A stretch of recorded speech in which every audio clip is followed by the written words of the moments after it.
What's up, everybody? It's Sunday Night Teacher Talk. And on the front end, I want to say two things. One, the sound is a little off this week. We are missing a part, and living in the desert, it takes things longer to get to your house than it does when you live in the city. So we are waiting for said part to come in, so it should be fixed by next week. But if you're listening to this and you're like, sounds kind of like garbage, Reynolds, we realize that, and we are working on it. The other thing is, if you all are not following us on Instagram, it's Halloween this week, and Halloween's a big deal, and all holidays basically are a big deal in our house, including Groundhog's Day and French Fry. National French Fry Day plays a big role in our house for my daughter.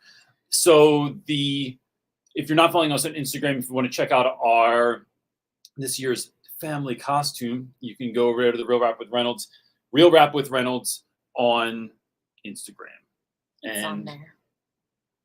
Yes, it is. Yeah. And then that's it. Look, if this is your first time here, then the gig is all you got to do is drop question or a cue in the chat and then write your question. It can be about anything. It can be about school and life. All these things are intermixed. And look, if I don't have the answer, someone else is going to answer you in the comment section. So just pay attention. And sometimes I just don't have an answer, period.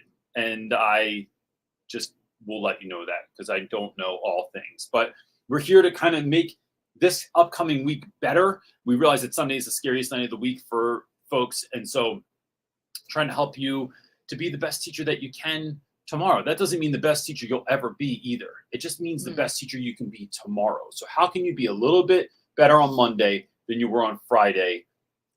That's kind of the goal here, because this is, as Simon Sinek calls it, the infinite game, right? We never arrive. We're always building towards the better version of ourselves. So with that, if you have a question, throw it in there, and I'd be happy to answer it. We're also working off one computer right now because we still got this desert internet going on too.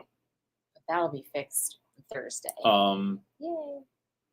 We have a beautiful comment. Would you like me to read it? I was just reading that. And I was gonna. Camille says, "Hi, I've been watching your channel for years, and in August I got my first full-time teaching job. I'm exhausted and frustrated, but when I watch your videos, it reminds me what's really important." So I will say this. First of all, thank you. Second of all, don't let those videos fool you. Here's the thing that folks don't know. There were days when I had to shoot a video when I had like some of the most difficult days I've had in the classroom, but I show up to do the work, and teaching's a lot like that too. So it's, I've said it a million times before, it bears repeating though. When you're having a difficult time, it's important to just like pour into you and know that this is an ever-going process, that you will get better. Teaching's a craft, and that you will get better and better over time. But thanks so much for saying that. I really, really appreciate it.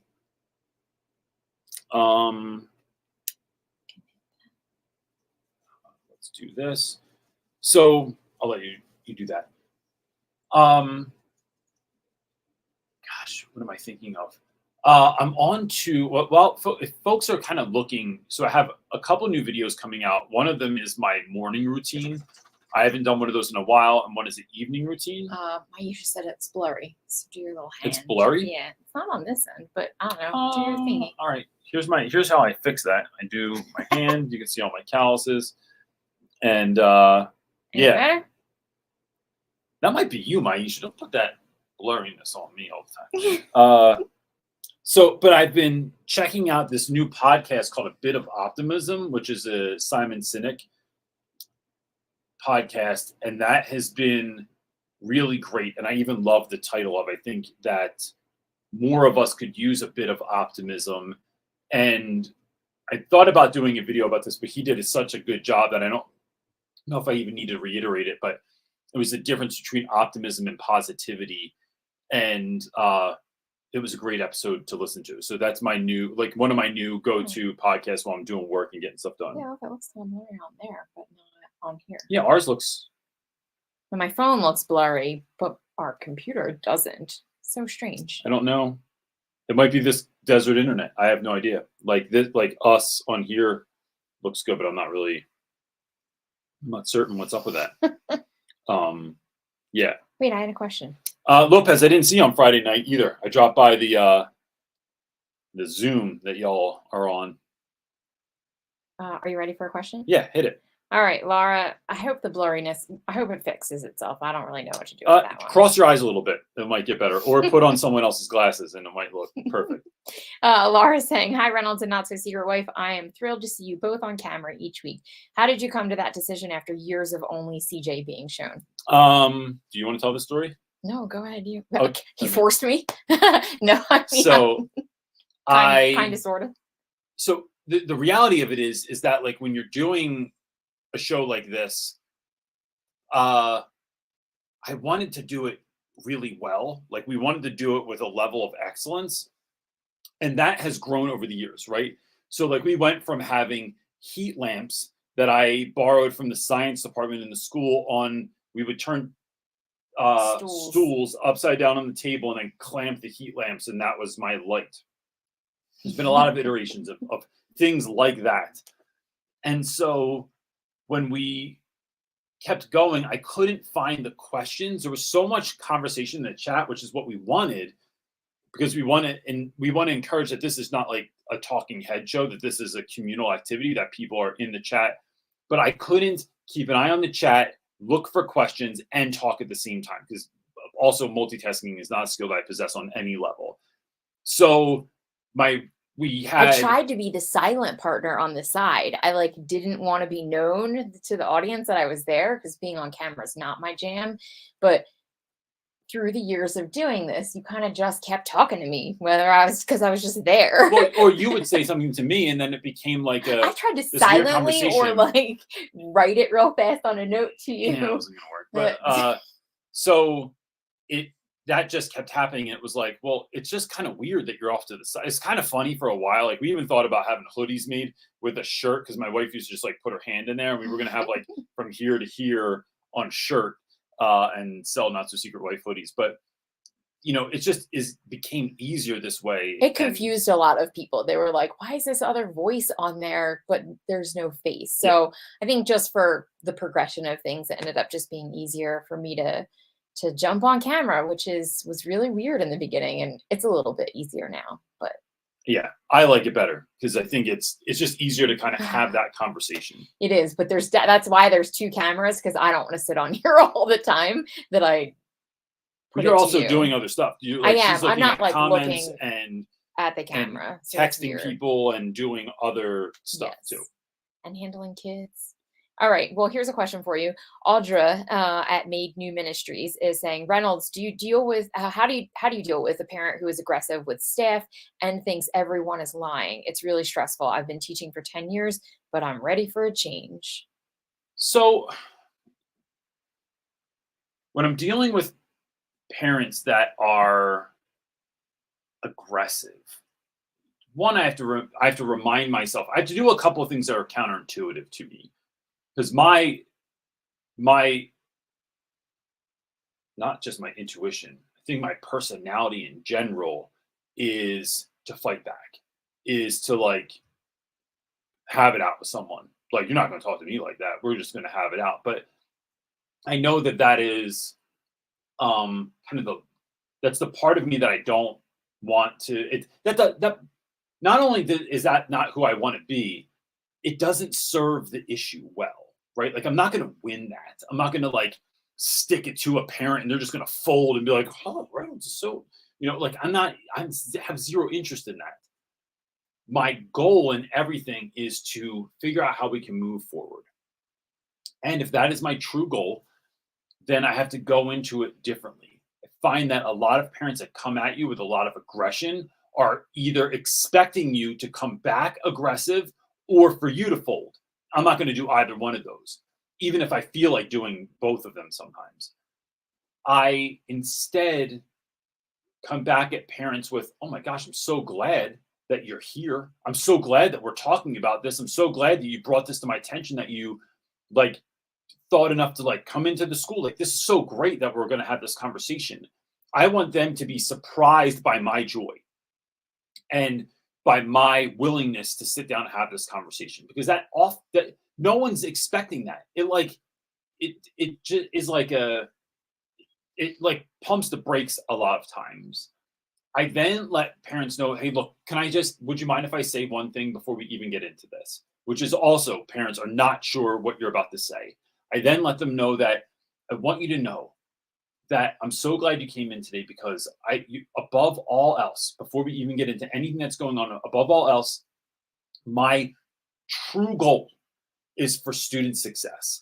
And I really want your student to be successful this year, more successful than they even thought they could be.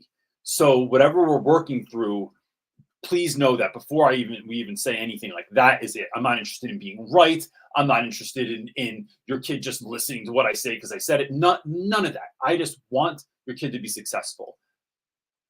That puts you on the same, that takes you from you and a parent being on opposite sides to you guys being on the same, that's a weird hand thing that I'm doing here, but like to being on the same side, right? We're not opposing one another. We're teammates now, whether they want to admit it or not. That really helps.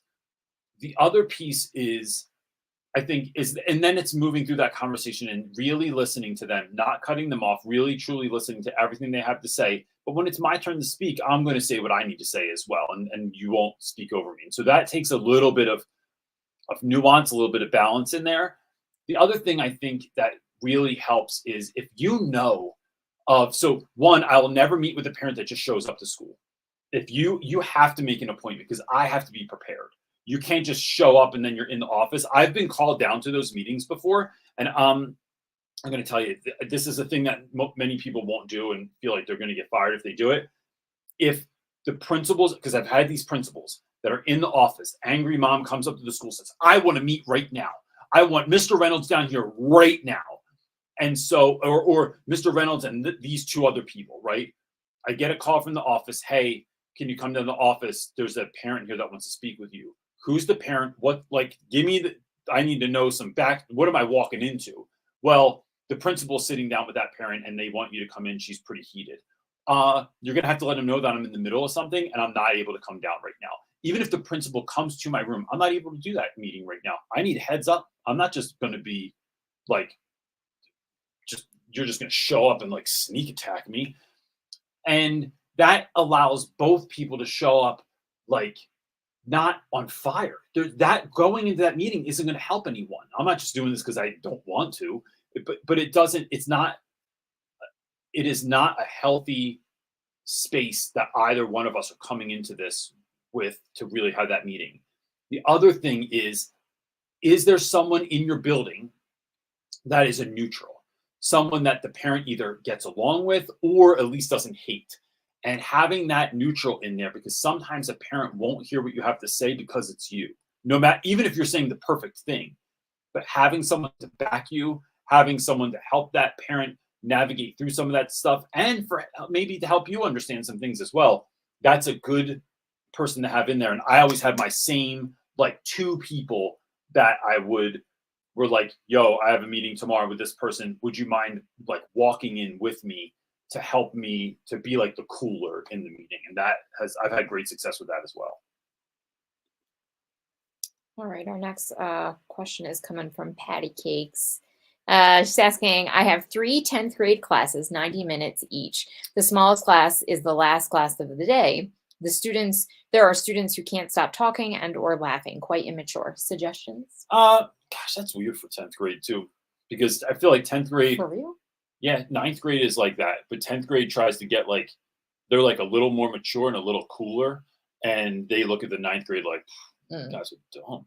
So to me, it comes down to a couple of things. It is lessening downtime. It's a lot of things that I've talked about. Like, I know I've talked about this in other videos, but I'll just kind of like take a bunch of ideas and kind of squish them together here for you. So one of them is you have kids that are coming in and they're really talkative. They're talkative a lot of times, I think, because they either don't think what we're doing is important, or they think they can just get it done whenever they want to get it done. And that they'll make it, oh, I'm sorry, hold on, I'll do it right now. No. When you come in, I have a video about like how to start your class. It is as soon as you come in, there's work on your desk. It is like as soon as that bell rings, you have until the bell rings. I don't care if you're talking then, but when you come in, you're in a seat. and you're in your appropriate seat, because once that bell rings and you're not in the right seat, then we have an issue. And then there's work immediately. There's also a timer connected to that work, so that it is imperative that you finish now. Like, you have 5 minutes to do this, and at the end of 5 minutes, myself or someone else is going to collect that paper, and you do not have extra time. And then that's how class kind of runs. It's that tight schedule of thing to thing to thing to thing, so that if you're not paying attention, there's an issue. Now, I will say this, that when I often have last period of the day, so my last period of the day would be 8th period, I typically am getting done my lesson faster than I did the rest of the day. It's just more fine-tuned. I cut out the nonsense. Maybe there's not as much participation there, so not as many people want to share, answer questions or whatever. But for whatever reason, it goes way shorter. That being said, I don't mind giving kids the end of the period if we do go short, but that's an incentive. So the incentive is on the front end. Listen, y'all, if we can get through what we need to get through today, one, you're not going to have homework, because I only have homework in my classes if we don't get done what we need to get done in class. And that is measured to a T. So like, it should never, ever happen, even if there are some hiccups. Like, we should get done. 2, I will give you the end of the period if we can get through what we need to get through. So you're going to get about 5 minutes or so just to yourselves. Now, that time, you have to be careful with it. I think I just put out a video about this on Thursday, about how to kind of like make sure you have a tight end of your period, so it's not madness. But what I'm trying to do is give them some level of incentive, that at the end of the day, because look, to be honest with you, right, they're only 15, 16 years old. That is a lot of school. So school being 7 to 8 hours a day, of most schools having no downtime, having 20-minute lunches, having no recess. In the city, we were not required to have gym, so students did not even have gym. There was no physical outlet. So we're taking kids at the most energetic, one of the most energetic times of their lives, and then we're telling them to sit down and shut up for 8 hours a day. That's a lot to ask of kids. So if I can provide you this incentive, which looks like I am trying to like, look, listen, y'all, I know what it's like. I know what you're going through. I'm going to hook it up, but I need to get this stuff done first. Then if Aaron or Tim are not acting accordingly, Aaron is just, y'all notice Aaron's just like we're not even getting time at the end of the period right now, because Aaron and Tim keep talking to one another. Oh, now Aaron's touching. Okay, now we have a whole another situation. So the kids will sort of manage themselves, and then we can move forward. If that doesn't work with the time at the end, I think my primary piece of advice would be, you have to have it super planned out, and don't feel like this is maybe a longer answer than I need to get into or want to get into right now, is not all, I have the same lesson. We don't have to do it the same way. So if we can't handle like reading together, if we can't handle reading a play together, if we can't handle the out of our seat activity because there's too much energy and I know we can't handle it, we can just do it a different way. I am all about having fun in the classroom, but you know what I'm about more than that? I'm about student success. And so I never get disappointed that I can't do something that I want to do in class. Well, I largely don't. Sometimes I do get aggravated because it's something I know they're going to love and they just won't act accordingly. But it's figuring out, like, having an alternative way that this is going to be the quieter, more calm down version, because that's what you all need, right? Like, this is how you're going to find success. And I just tell kids, look, I was going to do it like this, and I'm not into guilting anyone. I was going to do it like this, but I see we're not finding success like this, so here's how we're going to do it instead. And I have to try really hard not to try and guilt kids in that, even though we grew up in a very Catholic family, and we slung guilt around like it was nobody's business. So I have to be really mindful of that when I'm doing that as well. That's really funny. Slinging guilt, man. Oh, goodness. All right. Rebecca Butters is up next. She's asking how to work with multiple paras but one in particular who won't follow directions and talks really loud. Principal and vice principal have talked to her, and it hasn't changed 9 weeks into school, and she argues with me in front of the kids. I've talked to her individually too. Rebecca, man, that's I'm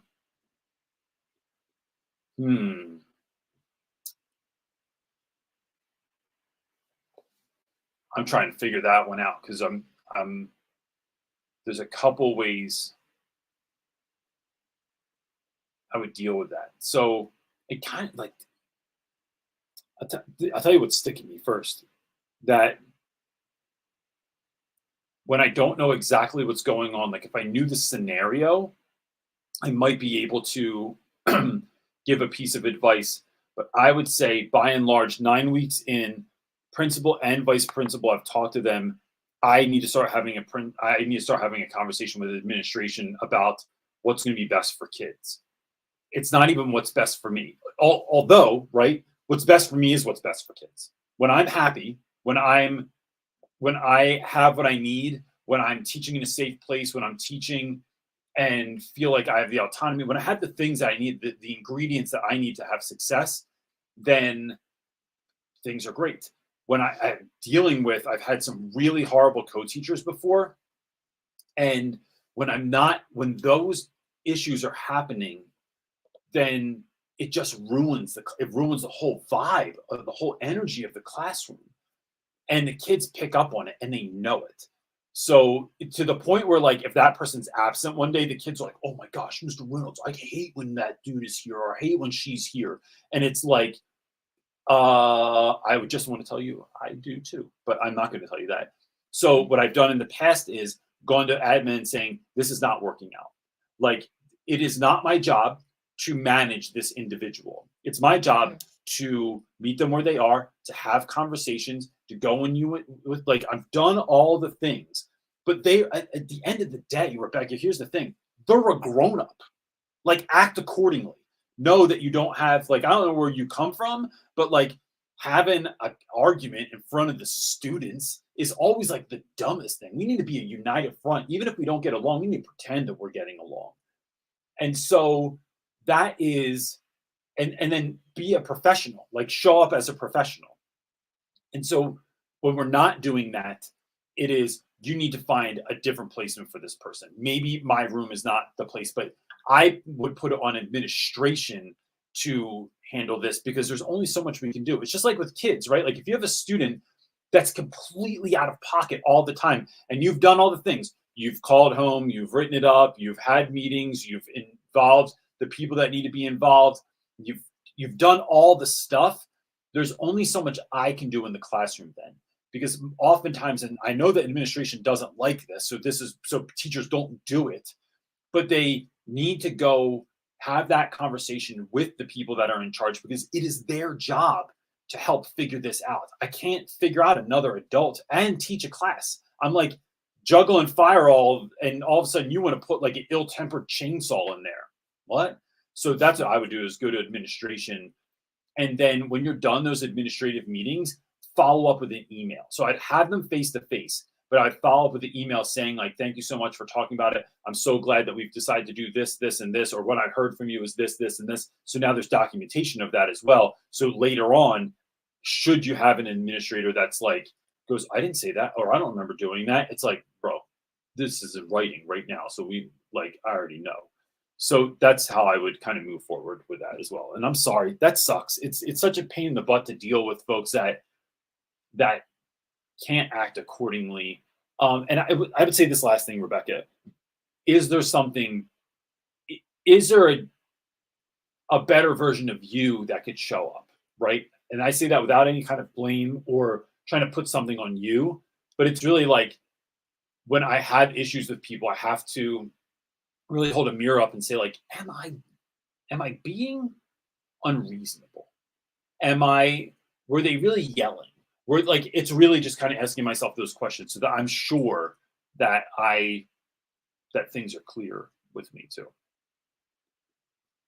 I was going to ask, is it wrong if I was her, I would go up to that teacher and say, like a real direct, like, why do you keep doing this to us in front of the teacher? Like, we need to be united. I would be very direct with the teacher in private, obviously, or the para, but is that not? No, because I'm kind of assuming that already happened if she had a conversation. Well, with maybe her. it was just the nice first one, right? Yeah. Like, please don't do this kind of a thing. I wouldn't come at it like that, but then my next level would be like, hi, yeah, you keep doing it. Why are we doing this? Like, before I went to admin, but absolutely.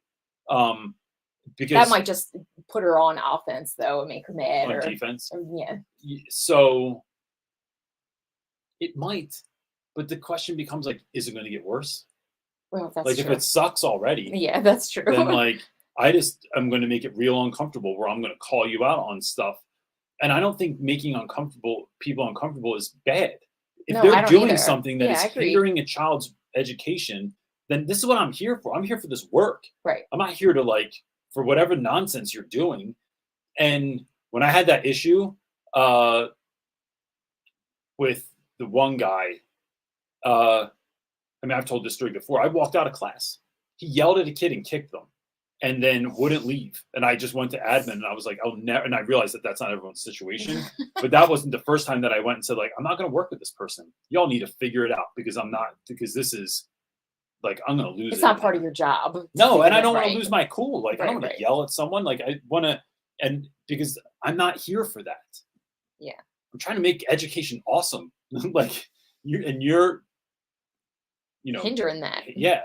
All right, are you ready for the next one? I am. Dawn is up next. That one got me a little fired up. So Dawn's up next asking, I find myself spending so much energy and time with my students that when I get home, I don't have the energy to put into my own family. How do you recommend I find a work-life or work-family balance? This is such an awesome question, Dawn. And I have a video coming up about this where I talk about my evening routine. But in part, I realized several years ago, I heard somebody say this. Maybe it was Kevin Hart was talking about this idea of, I forget. Either way, I'm trying to give credit where credit's due. But my feeling was I didn't want to give other people's children more than I could give my own kids. I wanted to be able to give my own kids when I came home that same level of energy, commitment, and love. And what I found was that I wasn't doing that. So for me, that took boundaries.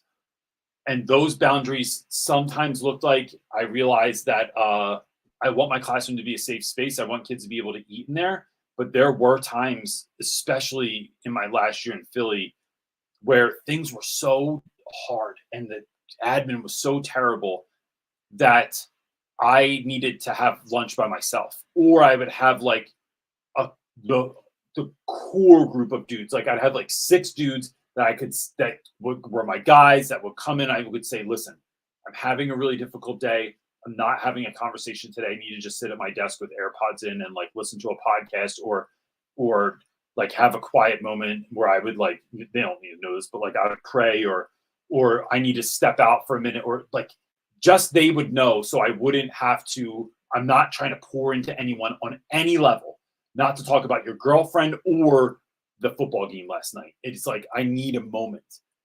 It was having boundaries like that. It was putting it in my budget that I'd go spend $2.15 every single day to go get a medium cup of coffee or $2.85 from, I don't know why I had to make that distinction, but from Dunkin' Donuts every day and take the 7-minute round trip. That I would step outside when I needed to and just like stand in fresh air and in the sunshine for a minute. It was figuring out that although it was easier, so I typically do my grades and emails like at the end of the day, and so that I don't have to take work home. What I was finding was that sometimes taking work home and just dialing into that from my dining room table was a whole lot easier than staying at school, because being at school meant being like on, which meant my room is that room that like kids were always coming in for fun stuff, for the needy stuff, for whatever. And so I found that if I can go home, I'm staying at school for an hour I could just get done in 20 to 30 minutes tops, and doing things like sometimes coming home and I would pull over on the side of the road before I got to my house and recenter myself. I'd be mindful about what I was listening to on my way home. I would come home and go right to the gym so that I felt better. It helped because going to the gym, and I talk about this in the new video coming out, never makes me feel good. It just makes me feel less crappy. So I was able to adjust my mindset and my physicality, and show up better at home. And it wasn't any one of those things that worked. It was a combination of me trying stuff like, all right, this week I am going to leave at least 2 days, right after the bell rings. Like as soon as I'm legally allowed to leave school, contractually allowed to leave school, I am in my car and leaving, no matter what. If a kid is crying, I will try and get them in touch with someone else or handle this as quickly as I can. But by and large, I'm out the door. And you'd be surprised. Like if y'all stay late and you start leaving on time, you feel like it feels like not just an hour at home. It feels like tons of extra time. You're like, oh, it's like daylight out still. This is crazy. And you start building that in. I also would go home and get changed so I wouldn't just wear work clothes at home. It was finding all these little ways to show up, to transition, take my kids out somewhere. So we'd go on what we call not so extraordinary adventures, which is just adventures that I keep the bar really low on, because if they suck, then hey, it wasn't supposed to be extraordinary anyway. And we even do a chant when we're out on them where I yell not so and Brody says extraordinary and Marley says adventure. And then it was like, let's figure out how to do this. The last thing I'll say, Dawn, is realizing that my kids don't need that much from me. Even when they're little, it was like, I can play with you for 30 minutes and we're playing toys. We can lay together and watch a movie or a TV show. We can go take a walk. We can go to the park, because especially with teenagers now, they want their own time anyway. So when I can tell that they are feeling a little starved for dad attention, I can just take them out for an hour and they're good. So it's not feeling like I have to overcommit anything either, but it's eating dinner together. It's starting to figure out those little ways that you're going to tip the scales so that they're a little bit more balanced, so that you're giving your kids the best of you as well. I would say, on a note for moms specifically, moms have generally the typical average household. It's mom is doing the laundry, the cleanup, the bathing little ones at night, or things of that nature. So I don't think it's just coming home and entering into home life, enjoying it and having energy just to enjoy, but it's also the work end. It's more work. It's another job sometimes for a mom. So I think it's finding ways to have your household, and not saying that you're not doing this, but have your household be a team. Even little ones, how can they get involved in you're delegating things with your team, with your family, and it's not just all on you or on mom's shoulders. It's can you do sheet pan dinners that are really quick and easy? Have one night a week that's a takeout. Maybe it's on Wednesday. Things of that nature also, I think, can help offset that. Yeah. Having kids clean up. So one of the things that we started doing, so to the question earlier about why are we both on here now? Because I wouldn't have given that answer. I would have never given that answer. And because I don't think of things that way, because that's not when we kind of have split duties in the house, that's not no one wants me to cook, because we'll eat tomorrow. That's what will happen. Or we will have Chinese food again and again and again. But I think the cleanup thing, we would make a game. So I make a game out of everything, right? And that helps. It helps your energy. It helps their energy. Then you're not fighting, getting people to have to do things and participate, and that whole routine that can happen. So we started doing, what did we call it? What was the cleanup? 700 second or 600? It was 900 second cleanup or something like that. And my kids were like, oh, that's it. And then of course they asked Siri, and she told them. They figured out it was really just 10 minutes of solid cleanup, but we changed it into the seconds. When they were little, we would put on a Mary Poppins record, and we would put on Step in Time. And for the length of the song, and so if you remember this song, it's a really quick paced song, Step in Time, Step in Time. And so, are you going to sing it for us? Yes. And so we would I would start dancing and singing, and then we would put stuff away as fast as we could. So the kids would be I'd be all right, these stuffed animals, go upstairs. And they have to run upstairs as fast as they can, because it's Step in Time, man. And the song gets faster and faster and faster, and then at the end of that song, we're done cleaning up. But you'd be surprised how much you can get little, children that are hauling butt through the house to get stuff done. And we figured out a way to, like, just like Mary Poppins, sprinkle, a spoonful of sugar helps the magic go, or spoonful of sugar helps the medicine go down. Just by doing stuff like that helped, and it made it fun. Yeah. All right. Audra, I'm not sure if this is for you or for the crew, but give it a whirl. She's asking, does anyone know how to get into instructional coaching? I plan to get into that and go back to school the next year. I'm ready to explore more options in education. So I've never done anything traditionally, Audra. I started a YouTube channel. And then that provides opportunities that are, I don't know, like I do I've mentor a call tonight. I do mentoring calls where, like, folks go on our website, they sign up to speak with me, and then I help them. But I don't have a traditional coaching background. I just know what's worked. Like, I know how I've won for so many years. And so I just share, just like this. I started Sunday Night Teacher Talk. I go and do talks places and stuff like that. So I'm interested to see. I hope someone in here has like a more traditional route, because I certainly don't. I would think talking to your school about it also, and seeing if there's a position, or your district seeing if there's a position, and what you would need to do to be able to move into that, and let them know your intentions.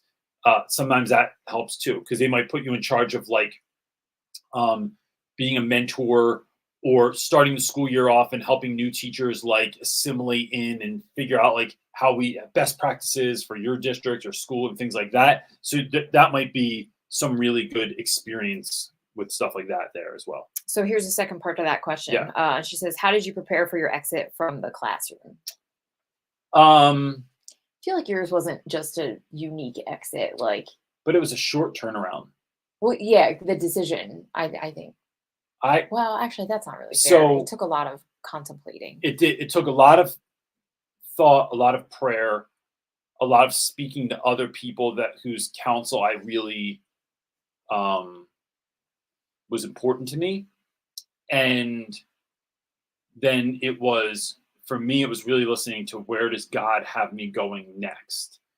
And because I think sometimes there's something called, like, a holy discontent, like it's uncomfortable on purpose, because otherwise you're not going to move to the next season that you need to move to be the person that you're called to be. And so we need to make this a little uncomfortable to get you to move your butt, because otherwise we love comfortability as human beings, right? So it was listening to a lot of that. And like I said in my quitting video, I've always been someone that has tried to follow Jesus with reckless abandon, meaning that when God says move, I'm trying to stay in tune with that, and I'm trying to really do my best to jump to it. And that's what leaving education has felt like. And so leaving the classroom, I'll say, in that capacity, because I didn't know how we were going to make a paycheck. I mean, we get paid for stuff, but you never know when it's showing up. Like, I have 2 companies I'm working with now, and they're overdue on paying me, and I'm waiting. So things get tight, because that money just goes back into your business so you can grow things. But it was a little scary. It's still a little scary sometimes. But when you're walking forward in faith and knowing that this is what I'm supposed to do, then I know that's going to work out, right? I wouldn't be called to do something that's not going to work out. So it's kind of moving forward with faith like that too. All right, Miss Gonzalez is up next, saying, hey, CJ and Jen, I just really wanted to say hi and thank you for still continuing to do what you do despite all of your changes. I'm glad you are getting settled and still putting out content. Even though I haven't been able to be on the live, I'm glad I can catch up when I can. With that said, how are we managing the transition? So first of all, part of us moving here was to do this better. Like, we want to do a better job with the work that we've been given to do.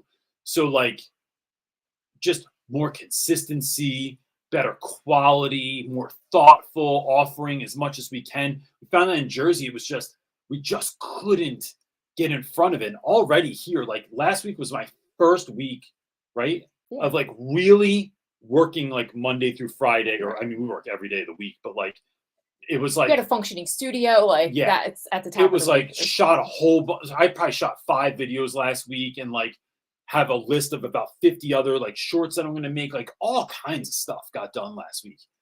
But that was the part of the reason that we moved here.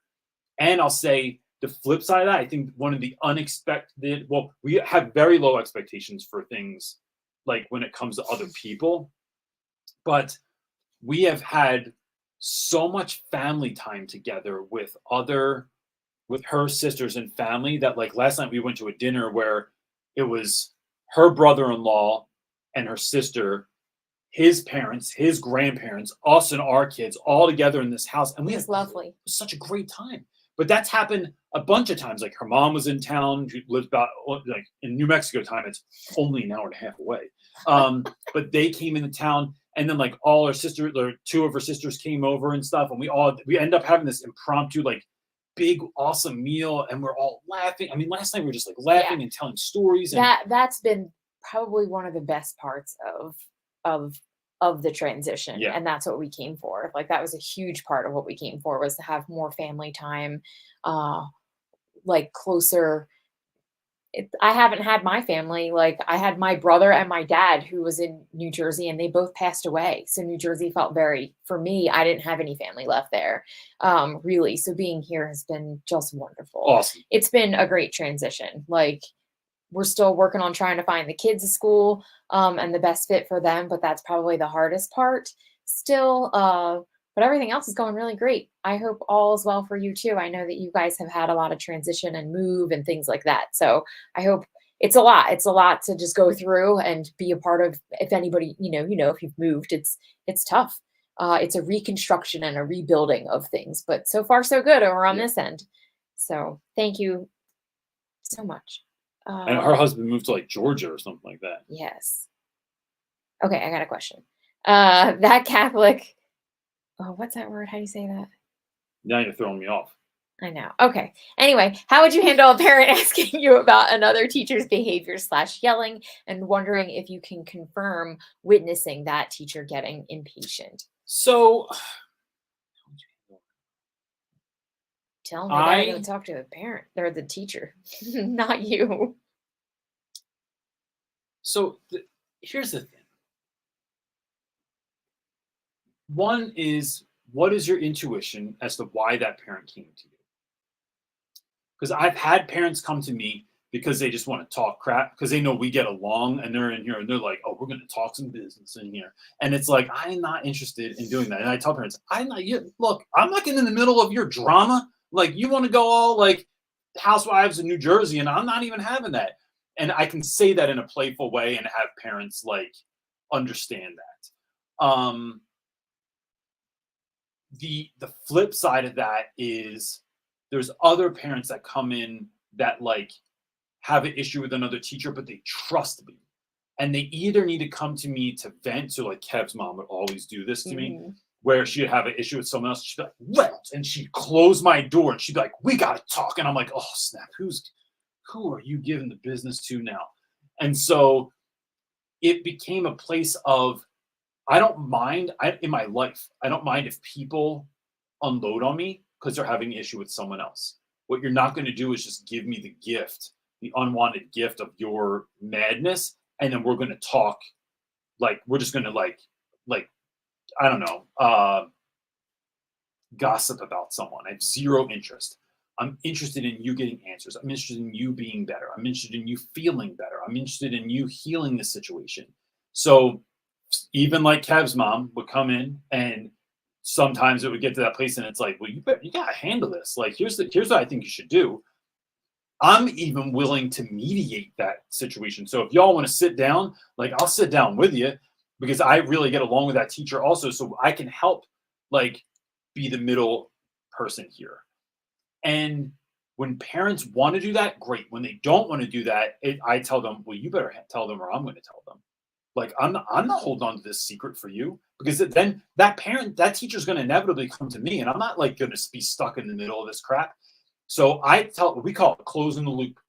If you want to tell me something about someone, that's fine. But you better know that I'm going to push you towards reconciliation. And if you don't, then I'm going to go tell them what you said. And because I'm going to make this conversation happen. And people hate that because they're just like, wait, you're going to, especially like my students be like, yo, you're going to rat me out? Bro, I'm trying to heal the situation.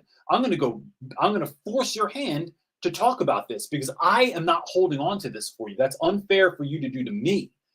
So if a parent comes in, it's figuring out which way, and then it's trying to help them make the best of it and letting them know, like, if you don't want to take my advice, that's fine, but you better figure something out. I'll give you a day or two, but I'm going to go and tell them about it too. And I'll tell you what, they're either going to figure it out or they're never going to talk to you about that stuff again. And I'm fine with either one, because if you're not interested in reconciling, I'm not interested in having the conversation. So, because that doesn't do anything. Now, look, I think the tricky part real quick is it can feel really good when someone comes to you, right? Like that is an honor that someone, even if they just want to talk trash, that's an honor that someone would come to you and share their feelings, their pain, they're being vulnerable with you. And I mean, think about high school. It's like, oh man, like I get to be in on the dirt. And so let me get in on this dirt. But it's a slippery slope that I don't want to be a part of, because I want my school to operate and function well. So I will not engage in those conversations. Maisha called it educational entrapment. Oh, it's a good one. Okay, you got to do your hand thing to that camera. Hit it. Well, no, I don't do it. Just do it now. It'll still do it. Yeah, but I can't see if it's working or not. Oh. With that one. It looks blurry. We do. I don't know why that works. Sort of. I know this camera is usually the better one. I don't know. What's going on. Technology. Mysteries of the desert. All right, Mr. Boland's up next, asking, how do you sustainably? Yes, thank you. Holy That's what we're seeing. Create engaging lessons such as projects. The short of it is, I have to find out what my students are interested in. I then connect what do you need to learn with what are you interested in, and then put those things together. So, for instance, years ago, and when I do talks at schools, I tell this whole long story, and I won't go into the whole thing now, because it's a paid version, Mr. Bolt. No, I'm just playing. So we were doing a project, the students didn't like it, and what I found out was that they wanted to do something that was more fun. So we were doing something about persuasive essays. So instead of just writing a 5-paragraph persuasive essay, first we did like a QVC kind of a thing, right? You had to create a product, and then using the elements of persuasion, you had to persuade your audience to call now and, get this free chamois also. But like, it was, what are the elements that so you write out your ad, you're going to act it out in front of the class, you're going to show us your thing that you invented, you're going to try and can you get people to call in? And then what were the elements that you used of persuasion to be able to do that? So the kids loved that. Or other times I had them create like YouTube ads. So it's like a YouTube ad, you only get 5 seconds before someone can click skip ad. How can your hook grab us so that we are not clicking off? Because there were commercials that my students loved. And I found this out for my son, who although I pay for YouTube Premium, so we don't have to watch ads, he refuses and watches the regular one because he likes the ads. So like when KFC was doing those Kentucky Gold commercials, when Purple was putting out stuff, we're talking about like ads that go like a little bit viral. They like, what did they do to connect with you? And so it's trying to help kids figure that out. Like, what are you interested in, and how am I going to turn that into something else? So, but that takes a little bit of like, well, listen, y'all, I have to teach this, but I'm really having a hard time figuring out like a project we could do this. Does anyone have an idea? Like, what's an idea that we could have to learn about this, and see what your students say. And then another thing I ask my students all the time is, I think I just asked this. This was on last Thursday's video also. A question I ask students regularly, not all the time, but regularly, is what is something that old people like me don't know about, but young people like you are super into right now? So like, help me to be a little bit more relevant. What are y'all into right now? And I mean, I remember finding stuff out before, like, no one, like, before anybody was on Clubhouse, like, knowing that Clubhouse was a thing, knowing when, like, different features are showing up from social media, knowing what shows, what movies, like, what are the things you're into? And then me sitting with that and going, how can I connect that thing to what we have to learn? And it doesn't have to be all encompassing. It's just like, how can I use this to, like, get us to introduce us into this thing? That's what I'm looking for. Like Five Nights at Freddy's, it just came out. Five Nights at Freddy's. If you don't know, that, like, it took years for it to come out. Yeah. Like an insane. It's a video game pretty much that was turned into a movie. I'm surprised my son's not bursting through the door right now. So he went yesterday at like 2:30 in the afternoon, and I didn't think anyone was going to be there. But we thought there was going to be like, when just we you bought guys. tickets, there was only like 2 other people, but it was a packed theater. Yeah. So all the nerds came out of All that the thing. kids. Like, all the same kind of nerd as my son. Like, there was a kid with a Hawaiian shirt on and a bow tie. And I was like, oh, these are your people coming out of here, man. And kids that, like, left school early to go see this movie. But it was a big thing because it took a long time for it to come out. So if you have students who are Five Nights at Freddy fans, like, if you hear that around, it's like, that's what they're talking about because it just came out, and there's lots of controversy about, was it a good movie or not? Yeah. Fans loved it, but people on YouTube don't love it. So it's looking It's a for whole those pieces and then using them in your class. All right, Nick is up next, asking best practices for learning terms and vocab in social studies. Making flashcards is taking too long and want to make it more student involved. So when I do, I do different ways. Terms, I put the term up on the board. I'll give guided notes instead of writing down the whole thing. However, writing, the studies show, helps students remember more. So I try and give them, especially classes that can handle it. If I have lower level classes, students that take a longer time to process, students that are struggling with dyslexia, like, there's other pieces there that that might allow me to give kids a more filled out form. But if kids can handle, I want them writing as much as possible, because I want them to, because the studies show that writing things by hand helps commit it to memory better, as opposed to typing it. So, or just being given a sheet it's useless. So I'm doing guided notes, and I have them write it down. And for a term, so if we're going through, like, we're going to read Shakespeare and I want kids to know what comic relief is, I will show them a 60 to 90 second clip from a TV show or a movie that's connected to that. So the slide comes up, here's the words that you have to fill in. There are different colors so that you can see them, you're putting them on your paper. I explain what it is, and I say what a really good, what am I thinking of? Like, I'm forgetting terms, but like comic relief might be, oh gosh, I don't know. Any movie that has comic relief, I'm having a hard time thinking of something. Like, it might be like Marvel did this excellently. They had comic relief. They had a super serious moment. Someone says something that breaks the tension. If I had illusion, right, was a term. Family Guy, excellent example of a show that uses illusion with an A, not an I. So that was one way. For vocab, it's about touching it as many times as possible. So terms aren't as many. Vocab, there's a lot. There's 5 to 10 new words every single week. And then my vocab list grows to about 25 before I reset and we start again at 5 or 10 words. So for that, it was words on Monday, just filling out the cards that it has a picture next to it. If I get this right, Tuesday is a meme or a GIF that goes along with that. So I want GIF or GIF, however you pronounce it.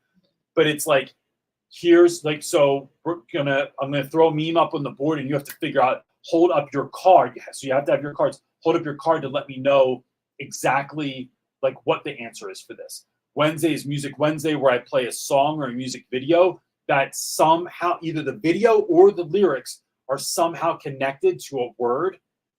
So then I'm doing that. Thursday was a quiz. We would do like a fun quiz in like some kind of silly way that would like help kids to engage with it. And then Friday was an assessment. So those, and none of these took a ton of time each year. Once I had like the basic idea, sometimes I had to switch out the songs a little bit, but not all the songs were cool. I would use everything from, I mean, sometimes it would be something like a Kid Cudi song or something like that my students were listening to, or the new Drake song or whatever. And then other times it was like Neil Diamond or Slayer or Motley Crue or NWA. Like it was like stuff that I wasn't trying to be cool. I was trying to find the right song to explain what, guile meant. And so that helped to kind of push the needle. And I'll tell you what, Music Wednesdays, kids looked forward to Wednesdays because they loved Music Wednesday. So it was awesome. All right, here's your next question. Got it. Have you guys discussed how much? Oh, whoops, I didn't put. My butt really hurts right now. I know, these are not. We switched to stools. We're sitting on stools. Because I don't know what happened in maybe this new room. We're so low. Because the Southwest is shorter than the Northeast.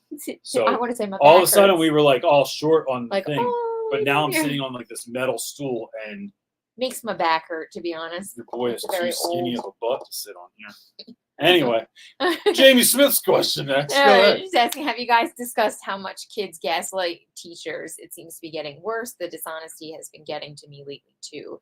How do y'all handle that? Well, Jamie, I have a whole video on that about getting about dealing with student gaslighting. So I would say check that out, because it's going to give you a more thoughtful answer than I'm going to be able to just muster right now. But I would say, a lot of this comes down to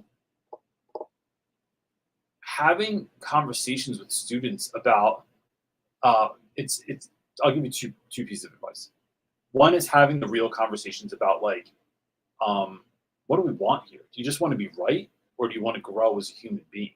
Right? That's what I'm trying to figure out. Right? So I feel like when I'm addressing you in class, this is what I think I'm seeing. These are the behaviors that I'm seeing, and they are not moving us forward anywhere. So then maybe asking also, how would you rather me address it? And that's a real question, right? That's going to bother some teachers, but it's going to bother people because they think kids just do what they say. But not everyone deals with stuff the same. Like, I was just talking to someone the other day. I was talking to Mason about this, how I stopped playing sports when I was about 12, almost 13, because that's the age that they started yelling at us on the field. And it went from fun, and you could do it, buddy, which helps me grow, to, come on, stop going so slow. And I was like, oh, done. Friggin', I'm out of here. And I don't respond well to that. So it's about finding how the best respond to your students. And it doesn't mean you have to do everything they say. And it doesn't mean that you have to pander to everything they like. Like, sometimes they're not going to have the option in school or in life. But I also want them to self-advocate. I also want them to speak up for themselves. I also want them to share what's on their hearts and what's on their minds. Doesn't mean I have to do exactly what they want, but it's a good place to meet kids and show them that you're trying. The other thing is, I just don't have those conversations in class. Like, what I mean is, a kid goes, it wasn't even me. I didn't even do it. And you're like, bro, I saw the water bottle in your hand, and then I saw it leave your hand, and then I saw it hit a kid. No, you didn't. That wasn't me. It's not. I didn't throw that. It is. I'm not interested in convincing you. I know what I saw. If I didn't do it, please come and see me after class. I'd be more than happy to have the conversation, or come at the end of the day, or come during lunch day. Give a time and a place for the kid to speak up. But I am not having these conversations right now, because this class isn't about you. It's about us. And so I need to keep this moving, and I'm not going to lose the class for a single student, right? If I have to send that student out, if I have to write them up, if I have to move their seat, I am more than willing to do it because I need to keep the majority together. And because this child is having an outburst or a breakdown, that is not something I can handle right now, right? If it gets to that point, like where they're having full freak out mode because I didn't even stab him with my pencil, and it's like, but we all saw it happen. It's just, I'm going to keep going. I understand what you're saying. Come and speak to me after class because I want you to have the time. I want you to get the attention. I want you to be able to express yourself. But right now, that's not gonna happen. One, because you're all hyped up, and two, because this isn't about both of us. So I'm gonna move on. And then if a kid tries to mumble, talk under their breath, say something, I need you to please step in the hallway. And then that's it. And then I call someone to come and get them. Just a follow up. She says, my problem is I get too heated about it. I need to stay calm and come from a place of love, but it is hard when it keeps happening. But you can fake that, right? So like, and they don't know. Well, that's also how you grow, right? It's not faking it, but it's like you have to just do it to grow into the person that can handle that. And here's the thing you have to remember too, Jamie, is that teachers on average make more decisions a day than an emergency room doctor. Now, are all of them is life or death? No, but that's not my point. I think it is like one of the highest percentages of like, or rated one of the highest of like with regards to who is doing the most, making most decisions.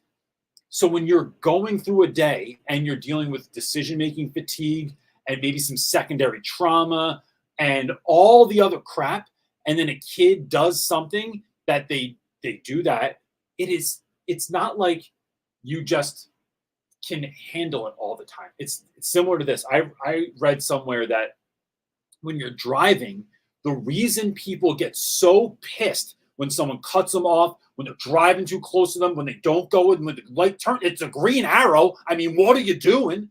It's because you, out of a scale of 0 to 10, just driving puts you at a 7. You're looking around, you're paying attention to so much stuff. So much could go wrong. You're already on a 7. So think about that when you're in class, that when a kid does that, it's not like you're starting at 0 and they just got you to 7 or 10 right away, right? It's like I was already at a higher number. And so I have to fake it. So this is how I do it sometimes. Even like, so sometimes if I have to raise my voice at a student, I'll raise my voice. But now I know that this has ruined the whole class. I know that there was no funniness or silliness or anything. So what I do is I get that student out of the classroom, and then I turn around and I go, listen, y'all, was that believable? Did I pull that off? They're like, what? You were kidding? Like, you were just playing? I'm like, oh, I'm like, you guys don't get to get me, man. Like, I can control my own emotions. And really inside, I'm like seething with anger, but I play it off like I'm not. I just act like I'm not angry because it's not about me being or not being angry. It's about the kids seeing me get like that. And so I just pretend that I'm not. And it's something I had to get good at over the years. Some days I'm better, some days I'm not. But my students also need to know that I'm a real human being with real feelings, and that I do get aggravated. And I tell them, I don't get aggravated because of what you're doing. I'm getting aggravated because you're getting in charge and you're getting in the way of your own success. I just want you to win. And you're actively trying to help yourself lose. And it pisses me off because I know where that ends up. You're going to be living in your mom's basement next to the Christmas decorations for the rest of your life. All right. I know we're over time, but we're going to answer this one because I think it's a really good one. I don't want to leave Lillian hanging. She's asking, hey, CJ, do you have advice on how to build relationships with students when you cannot eat lunch with them and you cannot shake their hands when they walk in? I teach at a school where kids eat separately. Can you sneak in? Just put a disguise on? I think it's about creating small moments here and there. Small moments are everything. It is, can you be in the hallway when they're passing between classes? Can you be outside when they get to school? Can you be outside when they're leaving school? Can you make intentional time in class to just like ask students specific questions, whether you're doing journal entries or you're doing some kind of intake form or end of the class, like we have a couple minutes left and hey, I just want to ask, like, what's been going on? What are you guys up to? What's cool right now? Like I said earlier, that I wouldn't know about? Did anyone see this new movie? Is this movie like something that is just super hyped up and no one's going to see it, or are you interested in seeing it? It's like looking for moments. And I'm going to tell you this, Lillian, we will find the moments that we're looking for. So if I look at my day and I figure out where are a few minutes that I can be in the hallway, that I can be in front of the school, I can be at the student pickup, to just connect with kids. It sometimes only takes that little bit. Do I want to tell this story? Sure. Okay. I don't know what you're going to say, but I always say go. This is a little moment that I'm not asking. This is not a flex. I'm not asking anyone to do this, but it did have a huge impact. The short of it is, I once told a young woman in a letter that when she graduated that she belonged everywhere. And you see this in my office. I have this up all the time. Years later, about 10 years later, she's married. She has 4 kids, is happy as could be. And I get a text message that she had gotten in my handwriting written on her forearm. She had tattooed, "You belong everywhere." And there's a whole long story to that as to why she felt that way and stuff. But the reason I tell that story, and I tell this a lot when I do presentations, is that it's these little moments that we disregard, not having to have these big, giant chunks of time like I have with my students, like eating lunch with them or driving them home from school, or they're always in my classroom, things like that. But in fact, these very small things, because I'm going to tell you what, I don't remember writing that letter. I don't remember giving it to her, but she remembered. And so it's finding those small moments that are going to have these giant impacts on your students' lives that are huge. So tomorrow when you're in school, it's like starting to look for where can these little moments happen? Where do I have to be, or how can I pull this off that's going to make this into something incredible? So yeah, there's a story I don't ever tell that ended Sunday Night Teacher Talk with. But listen, gang, if you're not on Instagram, we're doing a whole family coordinated costume this year for Halloween. So you want to check that out all fits together Tuesday. Perfectly. Yes. So it's worth checking out. But that's it. Hey, if you're not in our Facebook group too, please go over there and check that out. It's only filled with educators. And if you wouldn't mind, please hit the like button on this. That's however many people watch this each week, hitting the like button. It just helps us get into the algorithm. It doesn't do anything wrong on your end. It doesn't like they're not just going to start sending you weird videos or something like that. Just hit the thumbs up. It helps us out. And that's it. We will see you all next week. Anything else? Nope. Cool. Peace.